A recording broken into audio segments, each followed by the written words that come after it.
Good morning, everyone. I'm Kevin Allen. I'm joined by my usual broadcast partner, former NHL defenseman Tom Laidlaw, who played 11 seasons for the New York Rangers and Los Angeles Kings.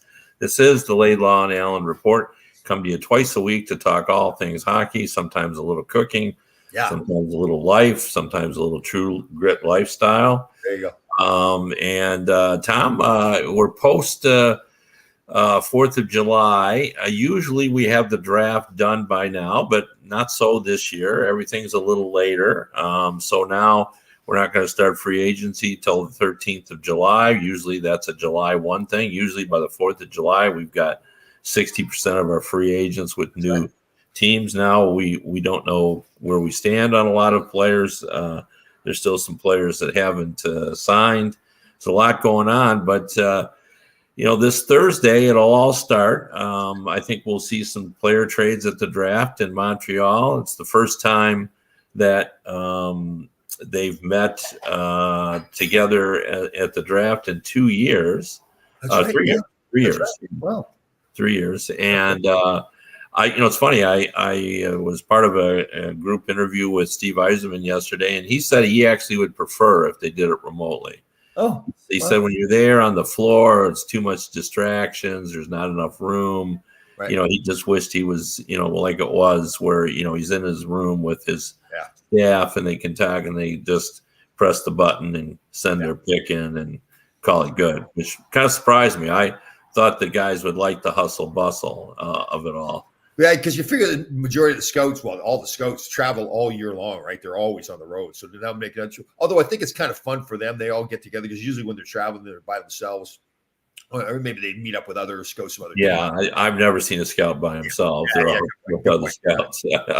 But I'm with you. Listen, I think even for the players, there's this misconception that because these players are drafted, that they're all going to play in the National Hockey League. And it's not the case, right? That's the start of the process. It's now they just belong to that organization for a certain period of time. The organization owns the rights.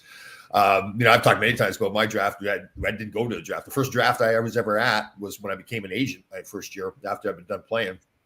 I'll never forget that one because I think I can't remember if it was in Quebec or Montreal. Either way, I just retired from playing. And there I was sitting up because as you know, in the draft, if you have the top draft picks as an agent, you're down on the floor or almost on the floor. And then if you don't have any picks at all, you're up in the rafters. So I'm sitting up in the rafters and I was steaming. My ego was totally bruised. I was like, I will never be. It was actually great for me because I remember saying to myself, I will never sit up here again. This is ridiculous. So that was and you had no picks that were going? No, nothing. I started the business. I'd recruited some guys, but they weren't draft eligible or anything. I think it was more some college guys like Dallas Drake and everything. That was funny because I was like, I just was an NHL player. I'm used to being down on playing in the game, and here I was sitting up the rafters. That's tough business. I hated to watch the kids that would show up for the draft and then they wouldn't get drafted. Oh. And I think as an agent, part of your job is to not have them there, to figure out if you could. So because really it isn't. I know they hold meetings there now with the players, but again, like you said, like Steve Yzerman was saying, you can do that remotely. You don't have to. Nowadays anyway. So it is a sad sight sometimes when you've seen it. I've seen it where parents and their whole families are crying, leaving the draft because they never got drafted. So I've seen actually agents approach general managers near the at the end there and saying, hey, would you you got a lot of picks here, it's the 7th round, would you take my guy? Totally. He's a good kid. I think there's a lot of potential here. I don't know how much you guys saw him. That sales pitch. And I know it's a feel good moment at the time that you want to try that as an agent. I don't know if that's the best thing either because now he's tied to that team as opposed to not getting drafted and then he's a free agent. So what if he goes off and has 2 great seasons playing college hockey, whatever? Although his odds of making it in either case are not very good. So is he better off just having that moment? Like I've said to you, like I see it as multiple stages. Are you going to get on the central scouting list? Are you a prospect? And that's one element where you can say to your friends, hey, I'm ranked, people are looking at me. And then you can say, well, hey, I was drafted, That's true. And then, you end up you get recruited to college, or you're playing major junior, and that's a thing. And then are you going to get a contract? That's the next major step. And then you get the contract, and then the big thing, of course, is playing a game. Right. There are a lot of players that get up for a game or two, Yeah. And that's the end of their careers. But they made the show. Yeah. Totally. Yeah. Yeah. Although I remember meeting a guy who'd played about 90 games, and he said, I didn't make the NHL. Oh, really? That's how he viewed it. He just. I don't think he's being fair to himself. Well, I didn't either. I told him that too. I said, this was my position. When your children are in their 20s and they're sitting around in a bar with folks and they're talking, they say, my dad played in the NHL. Yeah, totally. Played 80 games. Yeah. So that kind of thing. Got in there. Yeah, you think of all the people in the world that dream of playing a professional sport, and then you get 80 games. It's a season, right? Yeah, no, that's for sure. I mean, it's another big thing, and I know you're talking specifically about pro hockey, but the other big thing too, especially anywhere, I guess. But when you first start to get letters in the mail, and I guess they don't probably do it anymore, letters in the mail, but from junior teams, I'll never forget the first letter I got from the Peterborough Petes. I was like, so the letter shows up and it's got the Peterborough Pete emblem on it. That was so cool. That was one of the biggest things. Yeah.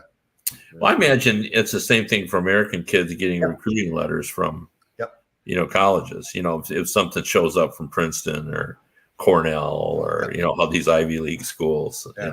Totally. So it's interesting too. I've been been writing some stories about prospects, and not the blue chip prospects. I'm talking about the B prospects. The guys that are in their third year of college, and I had to think about it a little bit here, and I realized that if you get to your third year in college in today's modern game, you're not a high level prospect because they're dragging you out of there if you're So, and if you get to the third year, now you're in you still got to prove it mode. Like you got to, and there are guys, there are players that have good junior and senior seasons in college. Then they're 22 years old. They're a little older, but people start casting them as late bloomers. And then, they get a shot, they get to go to, they do not pass go, do not collect $200. They go right to the AHL, and then they try to prove that they were late bloomers. So but that's one thing I'll tell you. If I was to do it all over again, if I was to talk to young people going into any of their careers, even too, whether they're writers or hockey players or accountants, whatever it is to, you got to have respect for the older people that have done it, but you can't be like too respectful, right? I mean, you can't be respectful to the point where you're undermining yourself and saying, geez, I'm not as good as that guy. That was the one thing when I came into the pro hockey, I was so in awe of all, like Phil Esposito was there. And I knocked him on his rear end, but I was like, oh God, do I really belong here, right? And then when you get later on in life, you get past it, and you go, yeah, of course I belong. Do you think today's generation of young people are like that? Because I don't. Yeah, good point. You maybe not probably not as much as they were. You see a guy like a Charlie McAvoy come in there and right off the bat, he's playing like a confident 10-year vet or whatever. So I guess there's not as much. But even in life, you run across, the younger people, like I don't buy that. I've heard people say, well, this generation, they don't want to work. I don't think that's right at all. What I do think is their attitude about it is different. Yeah. Like in my generation, you were more willing to accept the idea is that you had to work your way up. Yeah. This current generation believes you should get paid for the work you're doing. In other words, you're not working your way up to make $100,000 a year. If you're doing the work that there's a 50-year-old and he's earning $100,000 because he's been there 18 years, and you come in and do the same work, the same kind of work, have the same performance level, they say, well, why am I not getting $100,000? Yeah, I guess that's true. Yeah, that has changed. Yeah. The expectations, I think, is what's changed. The younger, and people have cast it as they feel entitled. Well, it's not really that. What it is, it's a feeling that if I'm going to do this work, I want to be paid. And I don't want to wait to get here. Like, I don't want to buy this system where you I want to just be paid now. I want to be rewarded. They want instant. They want to microwave their. Right. their And like you said, if they're doing the work that the other Yeah. guy is doing the same work and the other guy's getting paid 100,000, then why aren't they getting paid 100,000? Yeah, but I think in my generation we were accepting of that fact that not only did you got to do the work, but you got to sort of grow into that role. You've got to put in that time. I do agree. It's like with a teacher, there were steps, and it took you time to get up to that. You wouldn't say, "Well, I'm doing the same job that a 55-year-old teacher is doing." You'd say, "Well, yeah, but I just don't have the years." Yeah. No, that's definitely true. Yeah. That's definitely the case. Yeah, I agree 100%. And even more like in the pro sports too, specifically. Yeah, there was a certain hierarchy. I mean, when I first turned pro, we were still initiating players. Players were getting physically initiated. So that seems barbaric now that happens. So it isn't. I never understood it back when it was acceptable. Like, why do you want to humiliate people? I know. And you know what it was? Because we all got humiliated when we were younger. So, I've never understood that philosophy either. I agree. We're going to do it because we've always done it. I know. Kev, you know what? It seemed to make so much sense back then. I look back at it now. What the heck? Well, and then it ended up turning out to be dangerous, for people. So, totally. I mean, the big thing now is I just read now, and I'm made more aware of it by the loss of, the goalie in Columbus, over the fireworks. But fireworks, which was commonplace, when I was growing up, but today's seem a little more dangerous than the kind that we were allowed to find back in the days. But today I just read a quick headline about a young girl who was killed by some sort of fireworks as well. So it's sorry to interrupt you. Susan put up a note there. The loss up there. Ryan McDonough, that was a shock. Him getting traded. Well, I do want to get into that. That was actually one of my topics of conversation. And let's start there since we'll let Susan set the agenda because she always does. Well, no, but and it's completely the way to go because we haven't talked since that, and we've had two big trades. We've had the Kevin Fiala trade and the Ryan McDonough trade. Now, both of these are significant players moving, just to give you sort of an example, Mike Santos, who was an assistant general manager of the Islanders, the Florida Panthers, and stuff, he's put together this new algorithm that can rate trades and assigns value to everything. We've talked about it before on the show. So on the 4th of July, I sent him a message and I said, "Hey, Mike, could you run these trades through and give me the value of the players and all that?" And he was willing to do it. He had to wait till he got home from a family function, so he did. And the value of just to give you sort of an idea. The value assigned to him by his algorithm that Ryan McDonough was like a 570, and that's a top pairing defenseman. And the projection of him even at age 33, according to the algorithm, is that he was still going to be good 3 years from now. For whatever reason, and everything else. And Fiala was considered like a 540.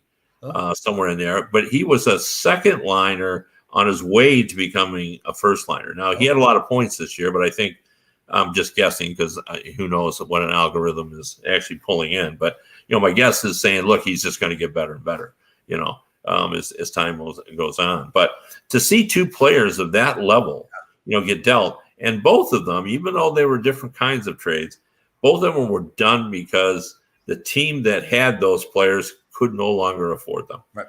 And Kevin Fiala at 25, the Wild couldn't fit him in the cap space. Yeah. He ended up getting almost $8 million, 7 and change. And the Wild just couldn't deal with that. And they got a really nice return. They got Brock Faber, who is a top prospect. I think the Mike Santos's algorithm rated him at like a 530. In terms of potential, and a first-round draft pick. And that's the fun thing about the Santos algorithm is it puts value on first-round picks or all picks, and that's rates at a 387. Wow.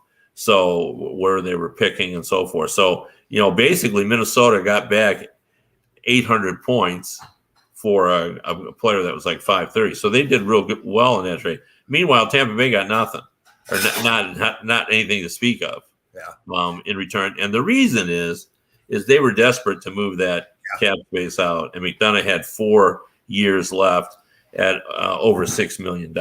And I think that was interesting, and I thought that was a very good trade for Nashville. 100%. Yes. I've said this in the past about him. Well, he's not a number one defenseman. He's a second, maybe third defenseman, but an excellent second or third defenseman. When I saw him here with the Rangers, they played him. I think they were kind of forced to play him as a number one guy, and that's just not his role. And I don't mean that in a bad way. He doesn't seem to fit that mold where he feels like he needs to do everything out there for the team. He's better off when he's that complimentary defenseman, and he knows what his job is. There's no pressure to say, okay, I have to be the one to make the difference all the time. He can be a difference maker, but I don't think that's really his role. So I think that was a fantastic trade. Like you said, to give up really nothing to get him, I think it was huge. And David Poile, to his credit too, remember way back, he was involved in the obviously the Matt Duchene trade when Joe Sakic had to deal him from Colorado as well. So good job. Then that's why I was kind of surprised, because everybody knew that Minnesota had to do something. They had to trade somebody to get in under the cap. So to get that much back in return for him, I think that's excellent. Well, Fiala had a heck of a year. He had 80 some points last year. He was really, really good last year. And, there were rumblings around what other teams were offering, but nobody was offering what LA. I mean, Brock Faber is a very good prospect at the University of Minnesota. But I guess that's the byproduct of the good work that the Kings have done in the past, too, that they've got a stockpile of good young players, right? So they probably have the NHL's number one collection of young talent. I've heard discussion about that they may even trade Byfield. Oh, really? That they feel they've got enough guys and in the system, and they really want to make a run. They made the playoffs for the first time in a few years, and now they want to, try to get better. And they believe that Anze Kopitar is still in his prime. Yeah, I can't argue that. He's played very, very well. And they've got some other players. Drew Doughty, of course, is still a quality defenseman. Is Quick done? Is he Jonathan Quick, the goaltender? No, he had a good season. Yeah, definitely. Yeah. So here's one I want to throw up here. I bet Rangers get Dubois from Winnipeg. He fits the team. I don't. Talent-wise, I think he does. But here's a guy that, he quit on the team pretty much in Columbus. And he appears to do the same thing in Winnipeg. I don't think the personality is really what I think that they're trying to build here. That's my impression. But he is a talented player, that's for sure. Maybe we should assemble a list of players that Tom Laidlaw doesn't like. Because, man, you get on the Eichel Duchene list, which I believe you're saying Dubois is moving toward. There's a lot of hatred there, that's going direct to that. Can we do it that we're trying to help? We're trying to educate these young men. Yeah. You can do it any way you want, but I'm just saying, I don't think I want to be on that list. That is true, isn't it? So, I guess I look at the teams that win. So you've got, the Bostons, the St. Louis's, the Tampa Bay. It seems like those kind of players aren't on those teams, right? Matt Duchene. Well, yeah, but are you saying to me that if you put Dubois on that Colorado team, they wouldn't have won? I'm not buying that. Well, no, that's true. I just don't think he would be on that team, though. I guess, yeah. But you're right. Listen, that team is good enough that they were going to. But I just don't think that Joe Sakic would have put him on. I don't think Steve Yzerman would put him on the Detroit Red Wings. He's trying to build a young character hockey team. I don't think he'd have Dubois on that team. You? Well, I don't. They're so they would really like to have a number 2 center, but he really doesn't want to play center. That's the other issue. And I'm a little bit old school about positions. Like if they ask you to play another position for the good of the team, I think you do it. Yeah. So you don't say, well, I don't like center. I agree. Yeah. Ron Gresser is one of the greatest all-time Rangers. He played forward and defense. He just played whatever they told him to play. Yeah. Well, those people who can play both, they have to be admired. I don't even, I remember when Sergei Fedorov was asking Detroit to play defense. I don't think he liked it. Yeah. But nobody tells Scotty Bowman though. Yeah. So. True. he just went back there and played it. So it is different too. There's a couple times, especially my first year when Freddie Sher was coaching, he put me up front on the power play to get in front of the net. And for a defenseman like me, that old school, like, defenseman, I was lost out there. I didn't know. I just skated to the front of the net and they stayed there. That was about it. So, well, I mean, that was really what he wanted you to do. You know, I mean, so it's not hard when they assign you 8 feet of ice and say stay in there and knock pucks down. You know, if you can't figure that out, you're in trouble. Yeah. Yeah. So I mean, that's that's good. But I think we're going to see more of those Ryan McDonough type of trades here in the next few days because there's a lot of teams that are looking to move cap space, and we have 3 or 4 teams. Like, and you look at the bottom at Cap Friendly, and there are 4 teams I think that have 20 and above. The Red Wings have 35 million. The Ducks have 38 million. That's a lot of cap space. Yeah, totally. And as Eisman said yesterday, he said, you don't want to spend it foolishly. But, I've got that ability. And, he didn't rule out. He said, we're going to look at things like that. So, how about Mike Greer becoming a new general manager of the San Jose Sharks?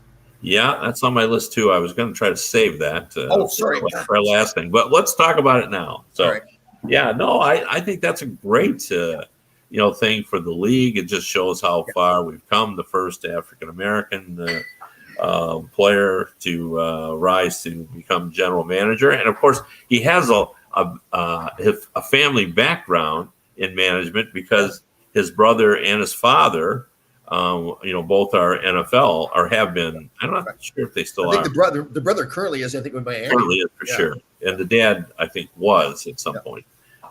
So yeah, and he was actually born in Detroit. I think at the time, I think his dad was a coach at Eastern Michigan University. That's so right, yeah, and good guy. I remember when he was a player. Dealing with him, he was fun guy to deal with, but. Yeah, I think it was. It's interesting, and the other thing about it, leaving aside the fact that he's a trailblazer, is the fact that he's a new face. He's a fresh face. Yeah. It's a new guy. Like that isn't. They're not recycling in San Jose. They're bringing in a guy with, maybe different ideas and all that. I'm wondering though. I wonder if the question was asked of him. Did he tell them, go ahead and fire the coaches or I'll have to, that sort of thing? Is that why Bob Bugner? Oh, that's right. I never even thought of that. That's right. Yeah. Because right after that they named the GM, and that's probably true. So he probably said, I'm going to do it anyway because I don't think it's. Or maybe he said in the interview, well, the first thing I'm going to do is fire the coaches. So they, trying to give them. And I thought there was some unfairness to that. Yeah. To wait that long, yeah. Yeah, Bob Bugner had no chance at any of these other jobs, So I don't know. I thought that was a little unfair. I think you need to make that decision earlier. I'm sure the argument would be, well, we didn't know who our GM is, and what if the GM liked Bob Bugner? Yep, totally. So, I mean, maybe, but that wasn't likely to be the case. So that's right. All the other jobs got filled. That Bonus went to Winnipeg, correct? Correct, yeah. And then Montgomery is in Boston. Is that? Yeah. I'm kind of surprised by that one. I mean, he kind of tarnished his reputation there pretty badly in Dallas, from what I understood. Really? Why did you think? Apparently, there was I don't think it's a secret that there's a little bit of a drinking problem there. Now, he may have gotten help. But that's why he was. You're talking about Montgomery. Montgomery, yes. Oh, yeah. But America loves a comeback story, and they love a rehab that's true. story, so yeah. I guess I just didn't feel like, and I really wasn't paying that much attention to him in Dallas. I didn't feel like he had done that much as a coach to be that hot commodity. Well, he had that team playing a lot better. I think that was the story when he got fired is he was actually doing a good job, and people were really impressed with his team, and that's why everybody. And then he's made his way back. He got a job with the St. Louis Blues, and he did a really good job there, from what I've been told. That's why, the Bruins were interested in him. There were a lot of teams that have looked at him as well. Right. So, so Bonus had a plan to go to Winnipeg when he left Dallas, or you think he just really wanted to retire and then. Well, or did he just be, they were given the option either resign or we're going to fire you. So he just said, I don't know the answer to that. But it seemed like he was sincere when he said, well, I'm going to spend some time, with my family. He's in his late 60s. There was some thought too that he might go, Detroit might be interested in him as a short-term coach, because there was a thought maybe Yzerman, didn't know where this team was going to be at in 3 years, and you bring in a guy like Bowness to sort of help it grow, and then in 3 years you can decide what you want to do from there. Right. But obviously they went in a different direction. So and Lalone as well. But getting back to Greer, what I wanted to talk about with the Sharks is. We talked about this a lot. Is he's saddled with some contracts that are difficult. Oh, I know. Vlasic, the defenseman who at one point was a terrific defenseman, is now there. I've even heard some talk of a buyout for him. Oh, but the one that I'm most intrigued about is Brent Burns, because we are now down to 3 years for Brent Burns.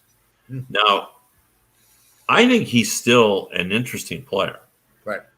He's a big guy. I mean, maybe not quite the player that he once was, but he can still play. He's still an impact guy. Right. He's still a guy that can change the course of a game. I agree. Now it's at $3 million at 3 years at $8 million. That's doable. Like that's, suddenly you can move him, I think. And I'm hearing that's exactly what they plan to do. Yeah, because the other one's Larson there, right? He's got the big contract. Carlson, yeah. Carlson, yeah. Sorry. Yeah, so that's a tougher one to move. That's a long. Well, and it's much longer. Right. So if you're saying, okay, we can't afford both these guys, you're right. Then Burns is the easier guy to trade. Well, you really can't afford any of them. Really, you need to start over. This team is not. Right. But people, like you're saying, people will take Burns's contract and player, but Carlson, I wouldn't touch that contract. Yeah. And the thing about it is it's all relative. Like if you, if Carlson had 3 years left at, $6 million or $5 million, you'd love to have. Oh, you love him at that price, yeah. Yeah. So, I lost my light. I wonder why that is. So Susan writes here. I did not know this, that Tony D'Angelo has been told that he can shop his services elsewhere. Oh. Well, Susan's on top of it again. Yeah. Yes, she is. I did not hear that. In fact, I left a message with our good friend Don Waddell. He hadn't got back to me. So, I left a message for him too, and he didn't get back to me. So, did we badmouth him or something? Or well, it is kind of the busiest season for. Steve Yzerman said yesterday. In the interview that I was part of, he was talking about things, and he said the general manager is busiest in May, June, and July. He said that is his busiest time, where there's so much going on. He's got contracts he's got to deal with. Oh, the other thing too, and I'm getting off the beaten track here, but I'll come back to the Greer thing. But he brought up that someone asked him about Dylan Larkin's contract and Tyler Bertuzzi's contract. And he was terse is too strong, but blunt is not strong enough. He basically said, I don't talk about player contracts, and I won't. I'm not going to provide any updates on any contract negotiations with any of my players. So, basically, in parentheses, even though he didn't say this, is don't ask me again about contracts. Has he been like that? Has he been consistent like that in the past? He just doesn't think that you should be talking about. Who does that sound like though? Does that sound a little like Lou Lamoriello? Oh, that's right. Yeah. It's a good policy, right? Because then you don't get caught saying the wrong things sometime down the road, right? Well, yeah, and it's I'm sure the argument would be it's the player's business. You know what I mean? Yeah. Like that's their. I don't want when I didn't when I was working for USA Today didn't want people to know my salary. It's not something, so that's true. Yep. But, the problem with all that is that doesn't work in the real world where, salary cap is all part of it. So it's all, important. So, but go ahead. getting back to the Sharks and the challenge that Greer faces. Do you think he, how much work is it going to be to turn this team around? I think it's going to be considerable, heavy lift. I agree. Yeah, but those big contracts and those two guys with Burns and with Carlson, that's, and again, Burns has played better. I just don't think Carlson has lived up to that contract at all. So that's the hard part. You got a guy eating up a big chunk of the cap. You really have a hard time moving. I don't think you could ever move Carlson, who really isn't playing like that player. Like the player that was in Ottawa, that Carlson that played in Ottawa, he was good, but he hasn't played that way at all. I don't think in San Jose. So yeah, I think they got a long way to go. Yeah, I do too. They've got some players. I mean, their Hurdle I thought was important to him. He's a really good player. And they've got some players. They can score some goals. And so who's left out there for him to get as a coach there in San Jose? Then he must have somebody in mind. If you're correct, and I think you probably are, that he said, "Listen, I'm going to fire the coach." I think David Quinn. I think that he's the guy. Oh, Boston University connection there. Well, yeah, but I also think he interviewed well in Boston, came close there. Okay, good. And that's my hunch or guess. I liked him here with the Rangers. It was a tough spot for him to be in, but I really thought he did a good job. He was consistent. If players weren't playing well, he had no problem. Didn't matter who they were. He'd take them out of the lineup, put them in the press box. But was very good. Publicly was saying, "Listen, this player is a good player. He just needs to get a rest and watch from a different angle." And they put him right back in the lineup. I thought he was a good coach. I liked him a lot. Yeah. Well, the question too with Greer now will be, do you really strip it down to the chassis? And a GM, and I won't say who, but we got to talking about stripping teams down to the chassis for a rebuild. And I ventured forth. Well, I say not everybody can do that. Like the Sedins made it impossible in Vancouver to do that. And he goes, he said, I disagree with you. He said, and we started talking about Chicago. He said, if Chicago decides to rebuild, just because Seth Jones is there doesn't mean they can't just get rid of everybody but Seth Jones. And because you know what, when you get rid of everyone, then you have trouble getting to the floor. And Seth Jones, at $9 million, that could be helpful to you at that point if he's the only guy there making any money. Yeah, I agree with that. What Phoenix is doing right now, they're going so far down, getting rid of everybody. And that's just a terrible situation there. I don't think that makes sense at all. I agree with you. I think if you've got some players that are still good players and they have 7, 8, 9, 10 years left in their career, but they're still making a lot of money, rebuild around them. Keep those guys there. Yeah, well, I think that's okay. I think what the talk about is like when the Sedins were there, when there was a discussion as whether should we completely rebuild or whatever. I mean, at that point where they're making because one of the things that happens when you go into a total rebuild, not everywhere, but in a lot of places, is attendance declines. Yeah, you're going to have to deal with that a little bit. And I agree. That's why I dislike the Arizona thing so much, especially in that market. They've ruined that team so much, and I guess it's all it is by design that they're getting rid of everybody. They are clearly rebuilding, but a combination now playing in that 5,000 seat arena. Yeah, they've ruined that hockey market, and they had a tough time with it before, and it's gone on for so long, and now it's even worse now. So I just think it's. Don't you want to go see a game there, Lo? In that fact, I want to see a game there. I do. Oh yeah. The Rangers flew me out with a bunch of fans during the season when the Rangers were playing there, and it was fantastic going out there. Yeah.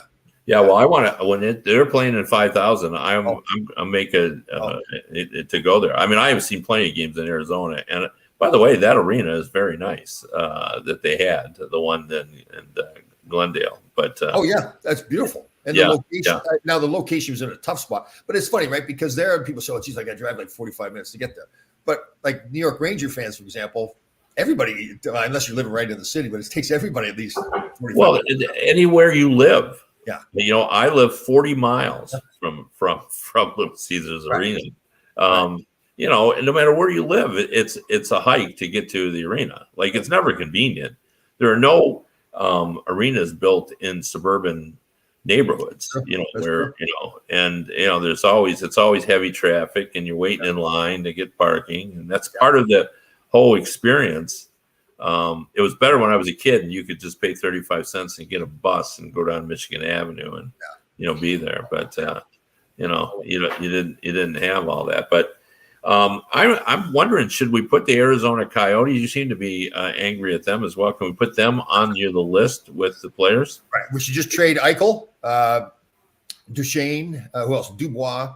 Trade them all to Arizona and have them all play right there in Arizona. In 5 Well, why don't we? Well, they wouldn't take them because they don't want to add those salaries. But why don't we just put those 3 on your list, and then we'll just add the entire the ownership group with the Arizona kind of. Right. That's right. We don't want to put the players there. We want to put the ownership group. That's right. Yeah. Okay, so we should assemble like an ownership group, which we have. Then individual players. Do we put coaches? Yeah, we can have coaches that have a list too. Like so, Mike Babcock, we hope never coaches in the National Hockey League again. We can even have broadcasters because we can have Mike Milbury. We hope he never gets a job again. So, jeez, man. It's hard to be on Tom's list. So that's not where you want to be on either. So, who's we got the referees now? We won't. Well, maybe that Tim Peel. No, I'm joking. Because one of the guys that listens to our show, Bill Contradiniak, knows Tim Peel. We're going to get him on the Thursday show. Apparently, he's a pretty funny guy too. So, yeah, I follow him on Twitter. But yeah, he does. He's interesting. He's got some interesting takes on thing. He's not the only guy who thought the way he did that got him in trouble. That's for sure. He just got caught saying it. That's all. Yeah. Well, that's for sure. But yeah, it is. I don't know. Those kind of issues are always really difficult. But I think he's probably be more of a smart aleck too, right? It's like, what it was it Nashville and somebody? Nashville. It was Nashville. Right? They were acting up, and he called a penalty, and then he got caught saying into a mic that he was going to look for something else to call on somebody because he wanted to get back at him or something because of the way they're acting, right? So. Well, I'm sure you would get it. You can just ask him directly. Explain the situation, what you were thinking, and all that kind of stuff. And that's right. I got to remember to call him today. That's right. Yeah. So that's in your Thursday show. So that's a good tease. Yeah. That's right too. And we've got Pierre LaRouche's number now, so we'll be getting him on the show shortly. He's funny too. He's fantastic. He's got a great personality. So yeah. So that'll be good. I wanted to also talk about some of these players that are going to be available on the 13th. So far, we have not seen Philip Forsberg re-sign in Nashville. Johnny Gaudreau, no deal yet in Calgary. Big time players there. Evgeny Malkin. It's looking bad in Pittsburgh. I think there's still some cards to be played there, but right now it's not looking good. And now there's more optimism about Chris Letang, who I thought was gone. More optimism about getting him signed than Malkin, which is really surprising to me. Yeah, because if you take Malkin off that team, you say, are you rebuilding in Pittsburgh then? Well, no. I mean, they have said publicly, both Burke and Hextall, that they will not rebuild. I mean, and if you've got Sidney Crosby, sure. I mean, you really can't. So they're still swinging for the fences. Right. Strome here with the Rangers still available. Marc-Andre Fleury. Yeah. Marc-Andre Fleury for sure. I think he's going to go back to Minnesota. That's just a gut feeling. What do they do in Vegas with the goaltending? Didn't end up too well with Leonard at the end of the year, right? When he was. Yeah, but the guy that he had problems with is gone. Yeah. So, I mean, I just think you keep them both. They like Logan Thompson. Yeah. And he played well, for them. And they only need to play during the regular season because they're not going to make the playoffs again next year. So. Well, are we putting Vegas on your? Eichel's there. He's the killer. Yeah, for sure. The culture killer. Yeah. See, you like when I do that because then it makes you look even better, right? Like then. I'm just not sure. I'm just trying to assemble the list. I'm just trying to think: is it the team that you don't like, or just Eichel? I mean, you have not been pleased with everything Kelly McCrimmon has done. That is correct, totally correct. George McPhee, I thought, had built a team that everybody loved. Everybody wanted to go there. The Cinderella story, underdogs. Fight it out. And all of a sudden, Kelly McCrimmon comes in, and everybody hates him all of a sudden. And they've gone from a team that everybody loved, like you're rooting for, to a team that nobody wants to see have any success. Yep. So, and it's funny. It's just the perception of that. You know, it's how weird that- because you look at the other players like Stone. Is it Stone? Right, Stone. You know, I like him a lot. Pietrangelo, I like him a lot. So I like guys are character players. They play hard. It's just it's like I mean that's my argument about Eichel. I don't think he has the impact in the room, just because of the presence of those two players in particular, but I think others as well. You know, a guy like Eichel doesn't go into a room and suddenly take it over. I'm not necessarily. You're right. He will not go there and take it over with those guys there. That is correct. But I play with players sometimes where, like, remember, you got to go to the rink every day. You got to travel with these guys. You're in the locker room all the time. It's some guys have got a certain personality where, oh my God, you're going, really? I have to go to the rink again today and listen to this guy. Now, again, I don't know Eichel. All I've done is listen to him talk publicly. It just seems to me he's got that thing with, like, the comments he made when we went back in Buffalo pretty much summed it up with me. Like, you just, character guys just don't do that. That's my feeling. Yeah, but there are guys like D'Angelo had a lot of friends with the Rangers, right. As well. So that's true. So he's not everybody's cup of tea, but he was some people's cup of tea in New York. Like I wasn't in that room. That was after I left USA Today, but from what I've heard, he had a group of guys that he was friends with. I was at events with him in the city and interacted with him, and he seemed like a great guy. I know, but yeah. Well, I mean, I don't know. Where will he go then, D'Angelo? I mean, he's he had a heck of a year. Yeah, talent-wise, he's proven to be one of the top point producers in the league. For sure, and he's a really important player. Right. I'm actually a little surprised at that. So there must have been some stuff behind the scenes that we're not aware of, because either that or they simply don't want to pay him. I bet that part of it, right? I mean, aren't they up against the cap pretty good, aren't they? Right. Well, they've got some issues, for sure. I don't think it's as critical as some of these others. There are teams that are putting themselves behind the 8 ball. Like, who's going to play goal for the? I think they're mishandling this whole Jack Campbell situation. Yeah. Like, this whole idea that he's not a $5 million goalie, but and somebody said to me, he says, well, if he'd come in at 4 or 5, and I said, so you're going to let Campbell leave over $500,000? Like, although that owner is a little bit emotional, right? So the emotional owner there in Carolina, right? Oh, you're talking about I was talking about the Maple Leafs at that point. Oh yeah. I'm sorry, Cap. Yes. Yeah. But but Dundon's okay. I mean, I actually know him pretty well. I've written about him, and I think he gets a bad rap. Like, he really cares, and he has said, and he has been consistent on this. He doesn't like to pay coaches and general managers, but he always says, I'll pay the players because they're they're the talent. No, he does care. You're right there. Yeah. Yeah. He doesn't want to pay broadcasters either. So he doesn't want to pay broadcasters, GMs, coaches, because but he says that he wants to pay the guys that are scoring goals. That's true. Hey, by the way, did your lovely wife and talented wife, did she see the seared tuna on Sunday? She did not. She was actually in at a family reunion in Texas. She was there for, it was a 5-day family reunion. So all of her cousins came in, and it was interesting because none of her cousins obviously are vegan or vegetarian. So she took some razzing for the fact that, while they were, cooking brisket and barbecue, she was preparing a tofu scramble. So that was a little different, but I think it was all in fun. That's true. So, yeah. So she did not see it, I'm sure. All right. Okay. Well, how'd it go? Was that a good one? Oh, seared tuna, I love. Oh man, I don't sear a whole lot too. It's really raw, so I just get that skill at high heat, so you're searing it on the outside. Oh, yeah. I mean, some wasabi mashed potatoes with it. Ooh, okay, yes. That sounds good. I am going to have to get you to work. You're going to have to change to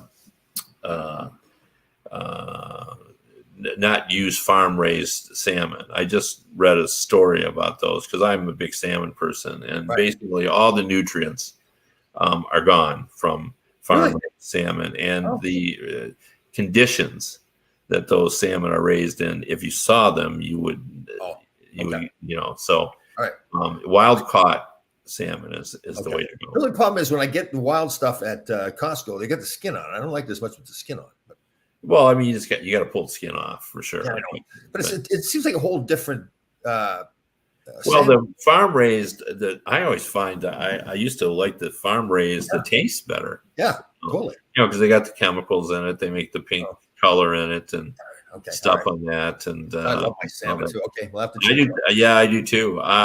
But it's interesting. I've been in Norway a couple of times and had salmon there, and it's just so good, and it's all wild caught there. And it's interesting that the wild caught that isn't from Norway, to me, it doesn't seem quite as good as I remember it from Norway, and I wonder why that is. Well, I'll tell you, the best place to get the fresh fish here, I believe, is H Mart. That's where I go get the sushi grade sashimi. Right. Expensive though. It's like I think the tuna is like $40 a pound for this. Wow. Yeah. Wow. So, but I mean, it's like butter. Like I mean, that's really what makes good sushi, right? It's not much who's making it, but for the fresh fish and everything. So. Yeah, with my I've always had. There's always a debate about how long to cook salmon. It's supposed to, if you listen to the cooking shows, it's really supposed to be undercooked. Yes. A little bit. And, but a lot of people don't like it like that. I know, but it is a fine line. It's one of those fishes too, that like swordfish is the same, where if you overcook it at all, it's like it's rubbery. Yeah. I gotcha. Anyway, well, we've gone on too long here, but it's always good to work in a little cooking in the end there. And educational cooking. Absolutely. Yep. And, but anyway, if you want to read me about hockey, I'm at DetroitHockeyNow.com and also HockeyBuzz.com. I'll have a mock draft up within a couple hours for tomorrow's draft. Excellent. Perfect. And if you want to listen to the radio version of this show again, you can go to radio.co at 365 Sports. Everybody have a great weekend.